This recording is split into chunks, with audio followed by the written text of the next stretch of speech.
Welcome to the Pipeline award-winning show. As always, I am your host, Jason Gibbs. You can find me on Twitter at Pipeline_. Find me coming to your screens right now. Week 11 preview, we got it. You know him, you love him. Our guy, Roy. Nice. Roy, just take a quick look and tell me, has anyone ever been hotter? Of course, talking about our bets, has anyone been hotter than we are? We are literally giving away free money every week, and I think we're going to keep it going this week. Can't stop, won't stop. Where do you think we should start? Maybe the game of the day for noon kickoff. I guess if you have YouTube TV, you will not be watching this. ESPN could not work out a deal yet. However, they did partner with DraftKings in a unrelated note that nobody cared about. So, well, they are shutting. Yeah, the ESPN. We are so hot that ESPN Bet is shutting down. Granted, we didn't use them, but we are single-handedly killing Penn gambling. They're losing billions of dollars solely because of this award-winning show. Let's start at the top. Noon. Your Fighting Mormons. You love them. You want them every week. Number 7, BYU at Texas Tech. Texas Tech minus 10.5. Listen, game day is going to be there. It's going to be an absolute electric factory. And I think BYU, they're one of the more doubted teams in the country this year. I think people keep saying, "Oh, this is the game they're either going to lose or not cover," and they just keep steamrolling ahead. Pretty significant that this is a double-digit line. I got to go Red Raiders. I keep the Fighting Mormons are probably going to bite me in the you-know-what. I don't have my bleep button with me, but they're going to probably bite me there again. Yeah. But we have been hot. Something's got to give. I'm going Texas Tech right now, minus 10.5. Like we got our guy Morton at quarterback, 15 touchdowns, 4 interceptions. And even their backups filled in when necessary. You know, the game at Utah earlier this year.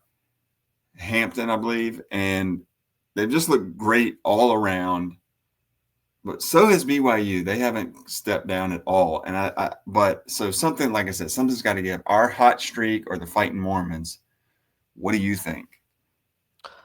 Well, I think BYU, of course, has been my team to follow pretty much all year. I've always shouted them out. They are they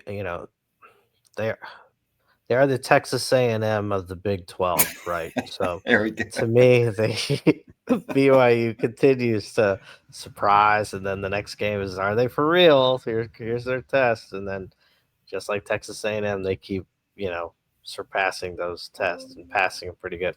So the betting line is 10.5. The money, 92% is on BYU to cover. 58% of the bets are on Texas Tech. So the money is on BYU, not the betting percentage. So this is one of those moments for me. I would love for that to be reversed, right? You would like the money to be on Texas Tech with such a big line. The 12 o'clock kickoff, which is 11 local time. 11 local time, right? I mean, you're getting borderline and BYU Central Time, right? So I mean not Central, Mountain Time, right? Mountain Time. So they're still an hour. So it's like 10 for them. 10 a.m. So they're just getting out of church, heading straight to the game. Well, you get potential tailgate McDonald's breakfast catering at BYU. I mean, this is getting ridiculous with these times. I mean, you got ACC games at 11 o'clock at night. You got Big 12 games at 10 local. I mean, what are we doing? But with that said, your question was, who am I going with? I like Texas Tech to cover. I can't believe I'm saying it, but I like Texas Tech to cover. I think the game just sets up well for them. So I'm going against my Mormons, and I actually like the under here on 52.5. I don't like a high-scoring affair. Yeah, I could see the sleepy affair leading to an undercall there. Unless they get their hotcakes and sausage on time, and then nothing. I'll bet they're off. Nothing like scrambled eggs and cougar tail. Kegs and eggs. Kegs and eggs and chocolate milk and Lubbock, eggs. Texas. Yeah. Right. The only thing I worried about when I had the opening with talking about how hot we are at betting, I really hate doing that to the gambling gods. They will really strike you down the second you think you're seeing the board well. Here they come and upsets galore. But I'm not. I think I'm like you. I'm leaning more toward the under than I am the actual spread. But I am going to go Texas Tech to start it out. Some big games right off the bat at noon. Mm-hmm. Fox, big game of the day, Indiana at Penn State. Indiana should win 14.5. We won't stay on this one long. They should win, and I don't really. Does that hook save you? Can Penn State muster up something? This is obviously their Super Bowl, but the whole team's kind of in disarray. You just never know what you're going to get, really. They're 3-5. They haven't won a Big Ten game yet. I don't see them starting here, so I'm going to go Indiana. It's a stay away from me, but the interesting game, other interesting game that's kind of going to be under the radar because of the kind of the shadow that the BYU Texas Tech game is going to cast is Georgia at Mississippi State. UGA minus 9.5. And man, I know Georgia was my preseason pick to win it all. Maybe even sprinkle a little bit on Gunnar Stockton for the Heisman. This was preseason, of course. I don't think he's going to win the Heisman now. But at Mississippi State really 1-4 in the SEC, had some tough luck losses. Those are well documented. And Georgia has played with fire so much this year, and they've come back. And we talked about them in our Halloween episode. Captain Jack was talking about how they're the zombie Bulldogs that you just can't kill them. They keep coming back. Does a trip to Davis Wade Stadium in Starkville, does it come back to bite them this week? Well, tickets are as low as $34 according to ESPN here. So that includes a subscription to ESPN Bet. That's the only problem. Yeah. Compare that though to $384 a ticket, lowest ticket for the BYU Texas Tech. However, almost double the rate of the $18 Penn State Indiana rate. So just by the sake of ticket sales here, we've got the middle of the road pack here. Just if we're going with median prices, the interesting thing here is Georgia, continues to squeak by, like I said, and Mississippi State, the Auburn of SEC, has been just the same, like heartbreak loss after heartbreak loss after heartbreak loss. And Georgia, on the flip side, barely nail-biting win. I mean, they literally nail-biting win. Yeah. The records of these two teams could easily be flipped. That's how insane this is. And a lot of people say, wow, that's the strength of the SEC. I don't know if it is because you're not looking at Mississippi State as a powerhouse here, and they could easily just be a 7-1 or 8-1 really. And Georgia could be, should they have beaten Florida? That's controversy. I mean, we went over this in the previous stuff. Yep. Which is why we went with Florida on the cover. So to me, I like Mississippi State to cover. I like the early kickoff 12.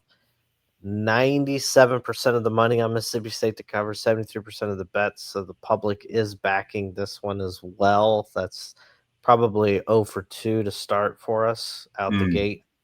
But an intriguing matchup. I like the under in this one as well. 56.5 on the under. That seems a bit obnoxious for an early kegs and eggs start. The fight in Starkville, they're not a bad team. They're actually a really good team. You should have beat Texas, should have beat Florida.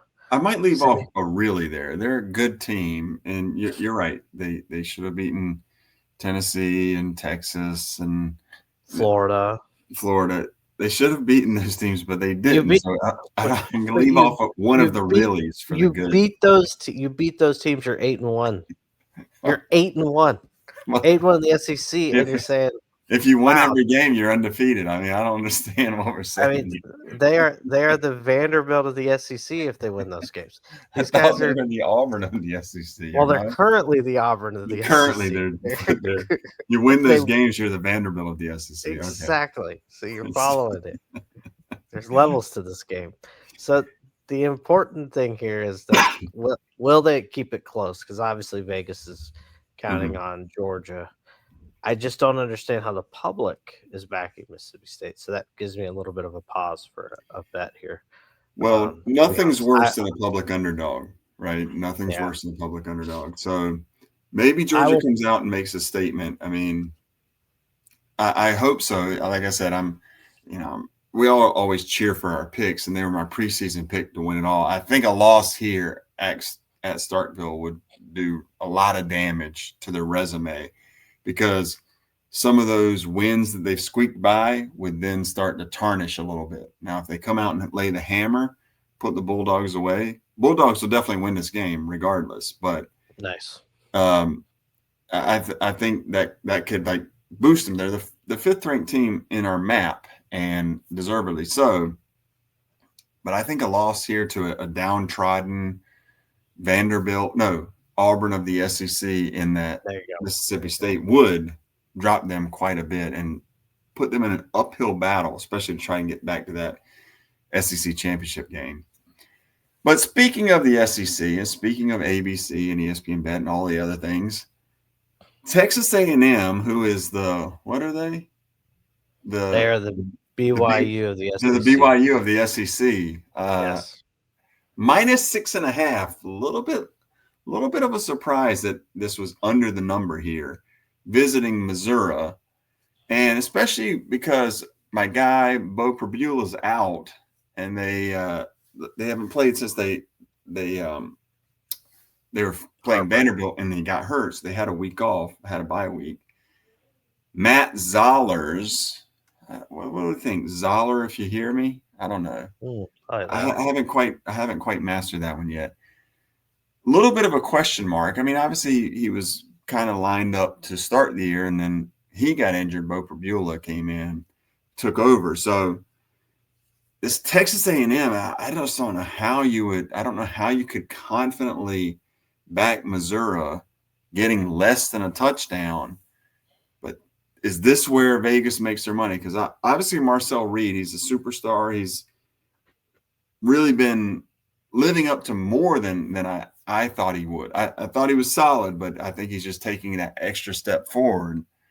And I'm sure A&M is going to be focused on stopping Ahmad Hardy and Missouri in that running game and make our guy Matt Zollers beat them over the top. But 3:30 start, I mean, it's not a night game, so you're still getting less than a touchdown. This one's interesting to me. Yeah, I mean, it has the makings. Again, I don't think Texas A&M has gotten at all the respect that they've earned, and that includes from me. I keep picking them to be upset every week because they're Texas A&M. But like you said, Reed's a superstar. He's passing all expectations that I've had, and I think a lot of people have had, and honestly has a right to be in that Heisman conversation and should be invited to New York at the very least if he continues on. And, Texas A&M obviously can survive the rest of the year. But again, it's another one of these games for Texas A&M. Are they for real? Can they go into Missouri and win?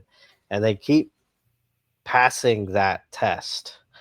And, to me, playing a backup quarterback, the money is backing Texas A&M just slightly, 51%. There's 45% of the bets. So to me, it's a pretty clear pick that Texas A&M continues on. 48.5 is the line here. So it does kind of hint that if Missouri's going to win this, they're going to drag it out. Yeah. Or at least cover. They're going to have to drag it out. So, does Texas A&M only get a handful of possessions, which is why the line is actually lower than it probably should? That is kind of where I would go with. Yeah, if you think about the last game, like we said, Missouri played. It was 17-10, I believe. Vandy won. It was a low scoring game, and we actually called that under in that game, and we said it was going to be a low scoring game. And Texas A&M has impressed me every step of the way.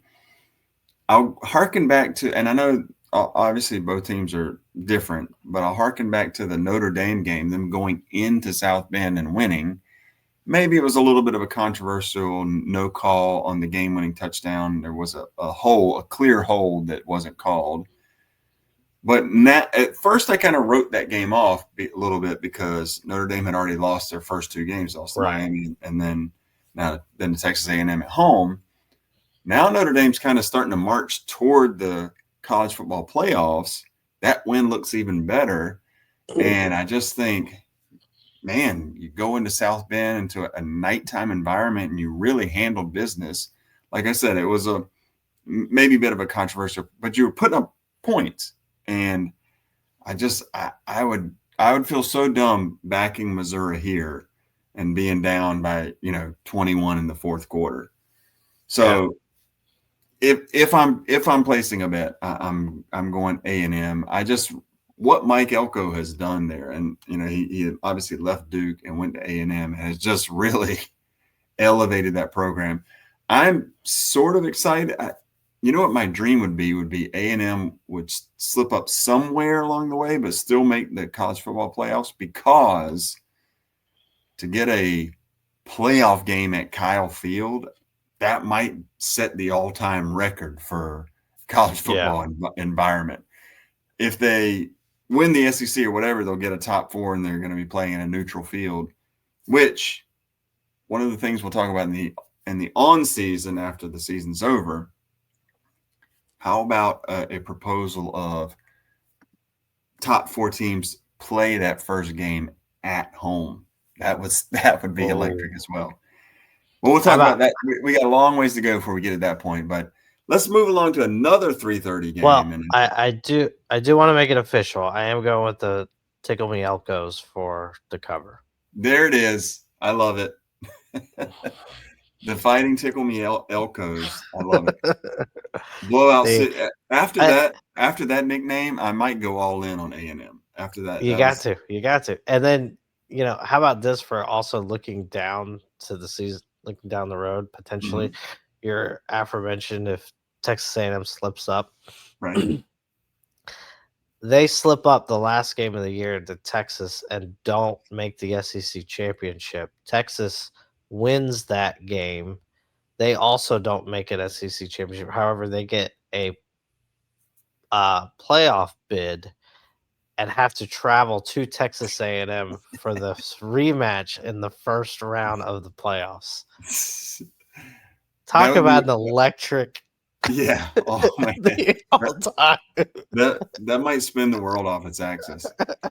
Listen, as we get a little bit closer to playoff time, we're going to talk a lot of playoff scenarios and strategeries, etc. I did see one on Twitter, and make sure you follow us at Pypeline_. I did see one that had this scenario of Ohio State intentionally losing the Michigan game, so they skip the Big Ten championship against Indiana and make the playoffs and get a home game. And I was like, if we start doing things like that, the powers that be are not going to, including Vegas, are not going to be happy. But they'll expand the field to 32 just to avoid people to do it. Yeah. Well, let's talk about another 3:30 game. We've had 2 pretty big 12 o'clock games, 2 pretty big 3:30 games. Oregon in a dicey situation going to Kinnick Stadium and the Fighting Ferences of Iowa. The Ducks -6.5, another 6.5 spread, another higher rated team going to a lower rated stadium. And this one, though, I kind of wish it were the night game, and I would be fully on board with Iowa. I am going to go Iowa plus 6.5. The only thing I worry about is I hear talking heads. I think Herb Street said something about it, about how Oregon was going to get upset. And I said, oh, Lord, here we go. That's too much.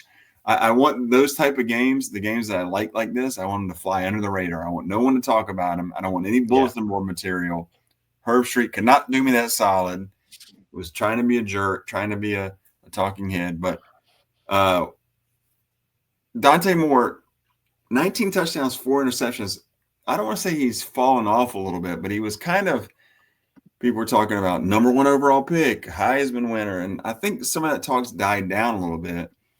But Oregon's still 4-1 in the Big Ten. That only lost to the aforementioned Fighting Cignettis, which, you know what, now that I talk about it, we do need to have our guy, Curt Cignetti, on the pod. We'll put a pin in that. We're going to see if we can make some calls and get our guy, Curt Cignetti, on the pod. But back to this game.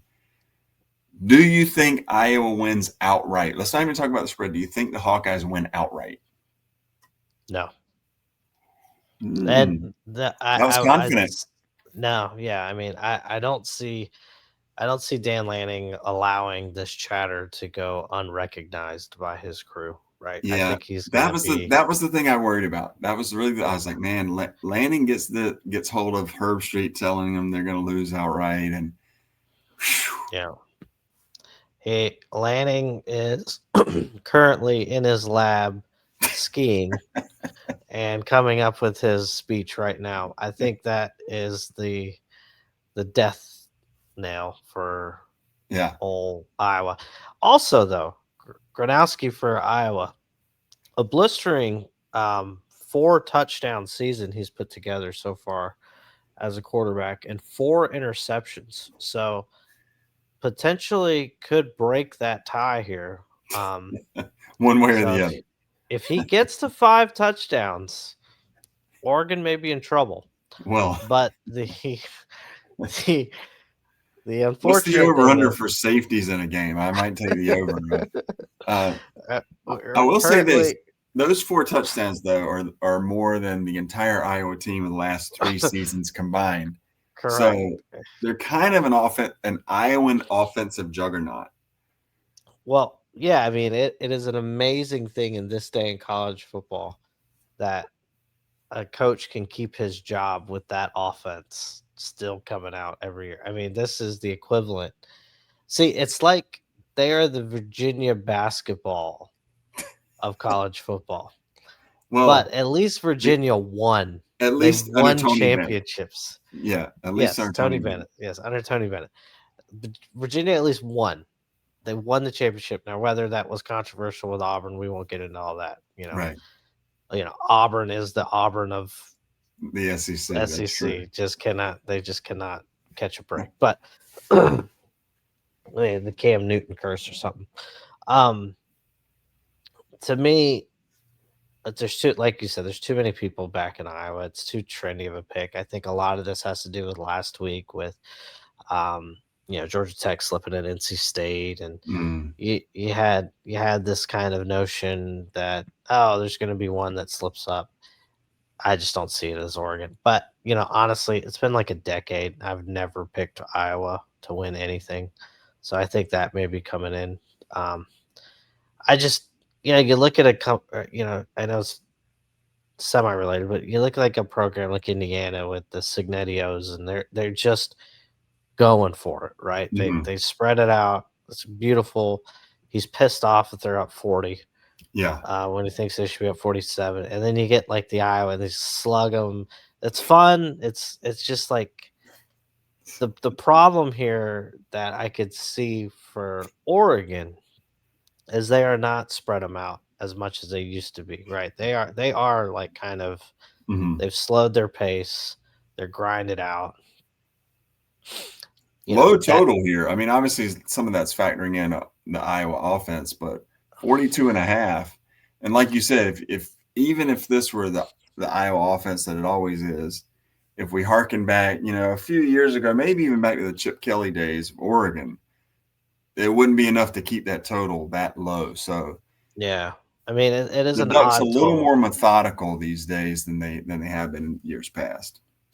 I think they may make a statement though, and they actually kind of need to.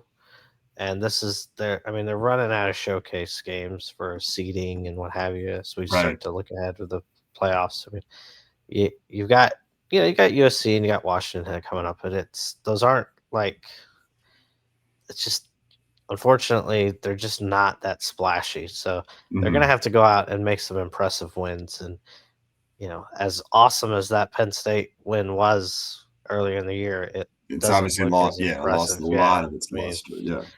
So now you're looking at it like, oh, they've lost to Indiana, the one team at home, by the way. Home, right?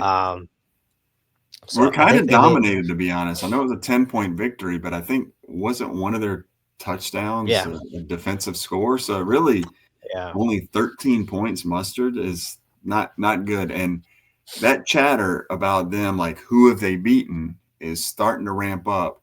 Yeah, beating Iowa here, I don't think people will say, "Oh, well, they did beat Iowa," because Iowa, of course, is the Auburn of the Big Ten. Exactly. It would help. It would help because it's like, well, it is Kinnick Stadium, and they are kind of a trendy pick to upset the Ducks. Yeah. So if you could string together this one, the USC, and the Washington victory, I think people would give you a little bit more respect. And really, both teams are 4-1 in the Big Ten, so this is a huge game, especially because you're not having Ohio State's not dropping off anytime soon, and Indiana doesn't seem to be. So, a second loss, you're all but out of the Big Ten championship game, and then you're going to have to hope to get one of those at-large bids. But we'll see how it goes. It will be fun to see. Like I said, I kind of wish that were a night game, but it is what it is. But speaking of night games, this game, you and I have known each other for quite a while, and this is a disagreement we've had, I think, our entire friendship. But LSU at Alabama, and I'm thinking, of course, from the 2011 game, the 9-6 LSU victory.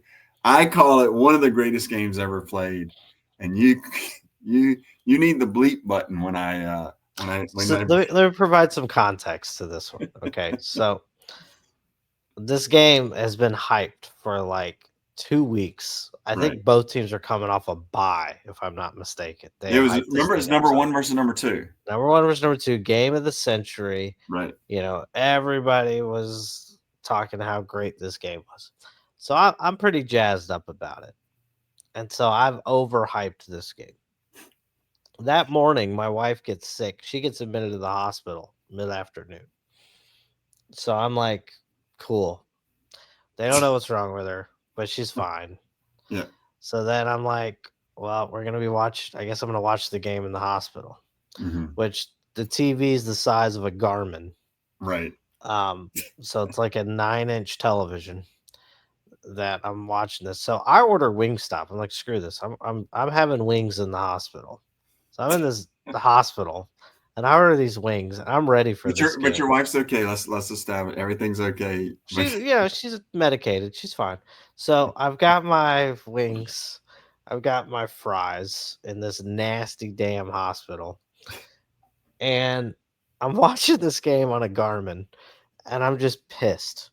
I'm pissed. I mean, it is a horrible game. It is all. I'm eating chicken wings. My wife's heavily medicated in the bed. I don't know what's wrong with her. And this game's supposed to lift my spirits, and that's what I get. Sorry, it's not a good game. It's a good conversation piece to get me mad. Well, you're over. You're just 15 points. It was amazing. Of course, the games like you're the reason why Ferentz is still freaking a coach. like the what was it, the Patrick Mahomes, Baker Mayfield, those type of games where they each throw for a trillion yards are always going to get the headlines. To me, that game in 2011 was just such a knockdown, drag out. I don't even think you could elevate it to a rock fight. It was just like a bare knuckles fight. And yes, the offense The offenses were not having a good day. But I feel like almost every single player on defense on both sides made the NFL in some shape or fashion. So it was a heck of a victory for LSU. It probably cost them the actual title because that then catapulted them to SEC championship game in which Alabama didn't have to play and just sat there and waited and rested and watched. And they were ready to go come the next game, which they then beat LSU handily in the championship game. But all that aside, it's a fun backstory, fun ongoing joke between you and I. But this year's version, if we think back to preseason game or preseason polls, we're probably saying we got this one circled in red. Wow, this could be a 3 versus 4 matchup, a 2 versus 3, 1 versus 2, maybe, depending on what happens. And didn't quite happen that way. And of course, Brian Kelly has been fired. Alabama has recovered nicely from the early season Florida State debacle. This spread only being 9.5 is a little bit of an eyebrow raise to me because I just don't really see any public hopping on LSU. And we have no earthly idea how LSU is going to respond. Are they going to rally around their interim coach? Are they going to be distracted? Are guys going to be looking to hit the portal? And it would be hard for me to back LSU here. But the fact that it's under the number gives me a little pause. So the public is backing LSU, believe it or not. 71% of the money, 63%. I got to see your website. Ping me that later because I think you're logged on to madeupnumbers.com. Well, it's not this sports book. This tracker is the Ohio State of trackers. This is good. I mean, it's an aggregated tracker. Now, I will say, at the timing of this recording of this pod, for all 4 of you that watch this on Saturday or Friday, the data gets more accurate, obviously, as closer we get to the to the time. So 7:30 kickoff on Saturday. I mean, the D-Gens are already locked in the early games. They're not quite locked in here. Yeah. So 10 is the line that I'm seeing on this. And so to me, Bama, they've looked good, but that Tennessee interception, right? You kind of think back to that. That if Bama doesn't get that pick 6 there, right? Tennessee scores. That would have put them ahead at halftime, right? I believe tied.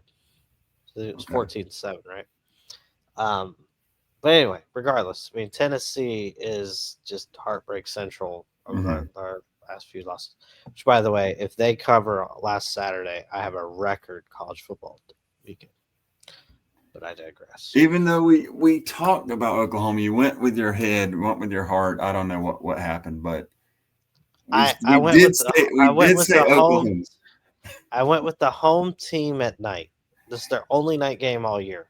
Home team. It was electric. They were dominating the first 5 minutes, and then the rest of the game happened. First minute of the game, I don't know what happened.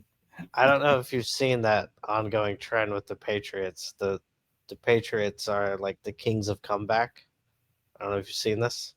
The New England Patriots? Yeah, the New England Patriots are the kings of comeback. And what they're doing is they're taking their first quarter deficits of 7-3 and 3-0. And how they've come roaring back. I got you. Doing this. So here's the deal with the Oklahoma. All right, so let's go to the Oklahoma-Tennessee game. We're completely off track here, but it's a night SEC game. We could tie this back into LSU and Alabama real short. Okay. But the Tennessee's up 7-0. They are driving. And they get the most absurd fumble, sack, touchdown, Oklahoma does, to make it 7-7. Aguilar continues to throw another 2 interceptions in the half that, Daisy Duke's OU kicker bombing 50-yard field goals. I mean, guys showing leg and showing NFL scouts everything they need to see. He's probably going to have a thigh tattoo next game. Nice. This guy is hitting 50-yard, 55-yard, 55-yard. And Tennessee just cannot move the ball. It was the most ridiculous. I digress. You're right, Seems though. like you had some money on it. But now that you've recapped last week's game and why you lost money, despite us saying Oklahoma on the pod, I don't trust Oklahoma. Who trusts Oklahoma? I don't trust nobody trusts them. I don't trust Oklahoma. So why would we trust? I don't trust Tennessee now. I've learned that lesson, And just like I'm about to tell you, I don't trust LSU, so I'm going Alabama to cover. Oklahoma is the Tennessee of the SEC, but exactly. you can't trust them. I'm going back to LSU. They should not have fired Chip Kelly. I don't like Chip Kelly, but they should not have fired him. Well, what about his cousin Brian Kelly? Do you think he should have been fired? Yes, that too. That guy too. But the important thing is, a move shouldn't have happened. A move shouldn't have happened, and that became. It was just, it doesn't do you any good at this point unless you already have a candidate in mind. And I'm sorry, Lane Kiffin is not coaching 4 different schools. Yeah, and to be honest, what about Ed Orgeron? That's my next question. No, but seriously, I mean, I agree with you as far as under a normal coaching cycle, I would agree with you. This isn't normal. This is way abnormal. There are too many huge jobs opening up. I don't even know who are going to fill these jobs. I don't think we have really enough. You're going to be taking some of these jobs are going to be filled by coaches that the fan bases are like, well, who the heck is that? Or why are we signing this guy? Because there's not going to be enough big names to go around. And I know they say he will, Lane Kiffin would leave for LSU. I'm not totally convinced of that.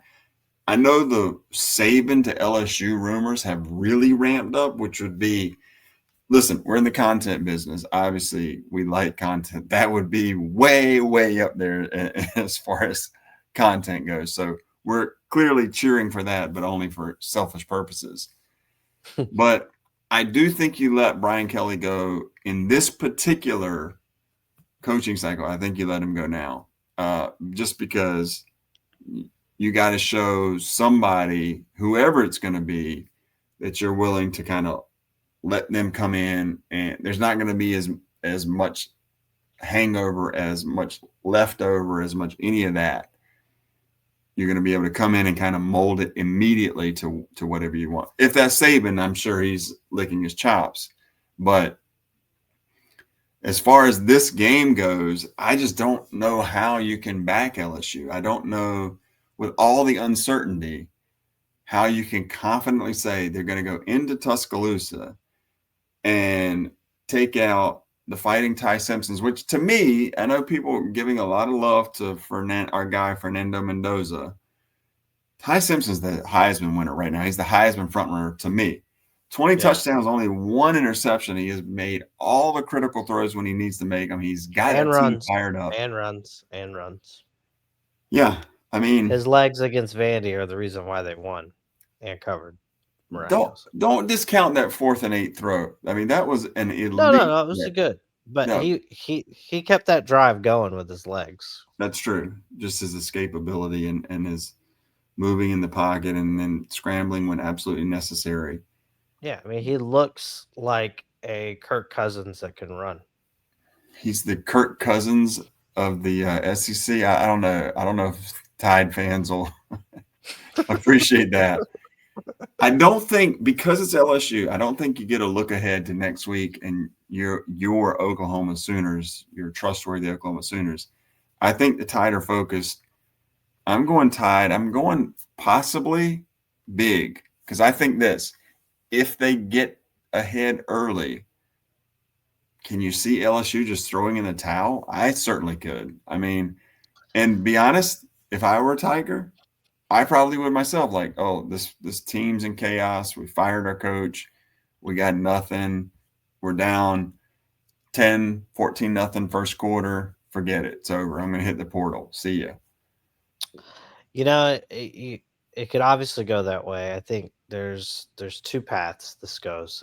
I don't see LSU winning the game, but Right. the path one, it all stems from last week's Penn State versus Ohio State. Penn State actually put up a really good start to that game. They Yeah, I were think it was like competitive. 17-14, right? Yeah, they were competitive. They were in the game, and then just kind of got away from it at the end. Um, and then on the flip side, you have Florida, Georgia, right? A very similar situation. A Mm, playoff contender, SEC powerhouse in a rivalry game, granted neutral field, but Florida just fired their coach, heading into a game that we just mentioned.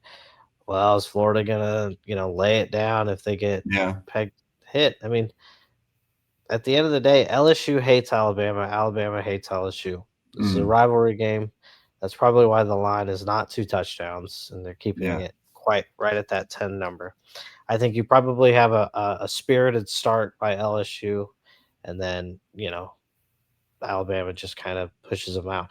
The problem with Alabama though is if they obviously their passing offense has been great. That running offense, they have not been able to run the ball. No, So at that is true. some point, that's gonna bite them in the ass hard, and I didn't have you my know bleep button ready. it's gonna bite them in the keister hard.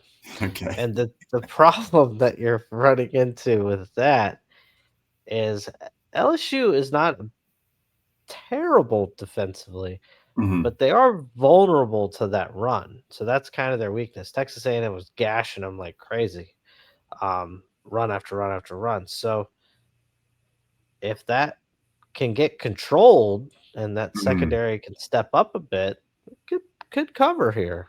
Good cover. So Yeah, it's definitely something to watch for, and I'm gonna whether I'm gonna skip. I'm skipping the game, but if I had to pick, I would pick Alabama to cover, but not with high confidence. right. I think I'm with you. I'm just hoping for another 9-6 game so I can call you and rub it in. But I think that's going I to do can it this I can week. assure you, real quick though, if it's a 9-6 game, you best believe Alabama's getting dropped to like ninth in our poll. I'm just doing And it. we do have, listen, I'm gonna as I've said, make sure you follow us on Twitter at Pypeline_. And we've talked about it in other award-winning shows. We have the most accurate poll out there.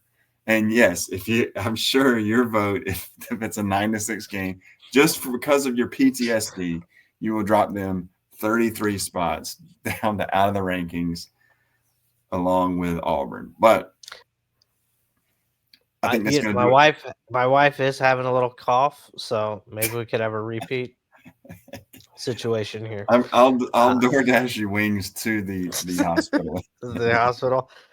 Real quick, Florida State covers against Clemson. USC will cover against Northwestern.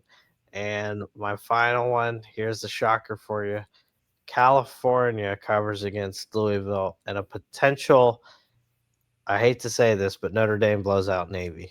Those are my last blitz picks at the end. 26.5 on that. We'll see. It's going to be a 40 plus. Oh, wow. Yikes. Yeah. We'll see how. Notre Dame is probably going to treat Navy like it's a boat in Venezuela's coast. It's not going to be pretty. Navy is the Auburn of the Americas.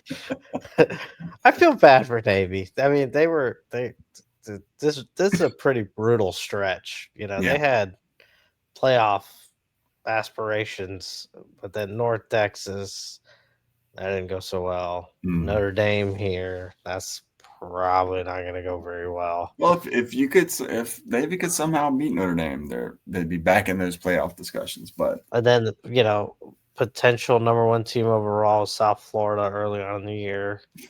You won't let Memphis. That go. They had it. They had their whole history in their hands. They just let it go. So, what is my number one pick of the day?